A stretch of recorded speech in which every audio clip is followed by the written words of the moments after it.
আসসালামু আলাইকুম এভরিওয়ান, কেমন আছেন? আশা করি সবাই ভালো আছেন। সকাল সকাল আজকে অনেকগুলো কাপড় ধুয়েছি।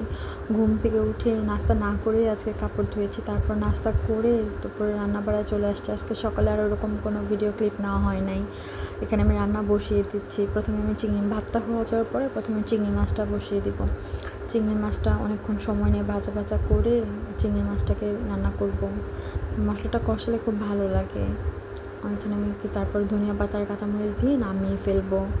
নামিয়ে ফেলার পর তারপর আমি এখানে একটা আমার গাছের টাটকা লেবু পাতা ছিঁড়ে এনেছি, ওটা আবার একটু দেখালাম আপনাদের। লেবু পাতাগুলো এত সুন্দর গ্রান, খুব ভালো লাগে।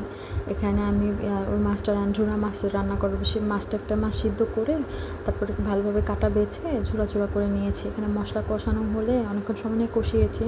তারপর আমি এখানে ওই সিদ্ধ মাছটা দিয়ে দিয়েছি। সিদ্ধ মাছটা দিয়ে কিছুক্ষণ কষিয়ে তারপরে এটার মধ্যে লেবু পাতা দিয়ে দিয়েছি। লেবু পাতা দিয়ে তারপর আরও কিছুক্ষণ ভাজা ভাজা হলে তারপর নামানোর আগে কিছুটা ধনিয়া পাতা দিয়ে নামিয়ে ফেলবো। তারপর আবার কড়াইটা আমি ধুয়ে নিয়েছি। কড়াইতে আবার একটু শুটকি রান্না করব। প্রথমে আমি শুটকিটাকে ভেজে নিচ্ছি। শুটকিটা তেলে কিছুক্ষণ ভেজে নেব, ভালোভাবে ভেজে নেব। ভেজে নিয়ে উঠিয়ে রাখবো। তারপরে ওই তেলে আবার পেঁয়াজ দিয়ে দিব। পেঁয়াজের মধ্যে পেঁয়াজটা ভাজা ভাজা হলে মশলা টশলা দিয়ে অনেকক্ষণ সময় নিয়ে কষিয়ে নেব। আবার একটু পানি দিয়ে কষাবো। মশলাটাকে প্রথমে কষিয়ে আবার একটু পানি দিয়েও কষাবো, তাহলে ভালো হয়। মশলাটা যত বেশি কষানো হয় তরকারি ততই মজা হয়। কষিয়ে নেব। তারপর এখানে আমি সবজিগুলো দিয়ে দেবো। সবজিগুলো দিয়ে অনেকক্ষণ সময় নিয়ে সবজিগুলোকে নেড়ে চেড়ে কিছুক্ষণ নাড়বো চাড়বো। তারপর ঢাকা দিয়ে যে অনেকক্ষণ সময় নিয়ে সিদ্ধ করব। মাঝখানে দেখবো সিদ্ধ হয়েছে নাকি। সবজিটা দেখেছেন অনেকটাই উনিয়ে গিয়েছে, অল্প একটু হয়ে গিয়েছে।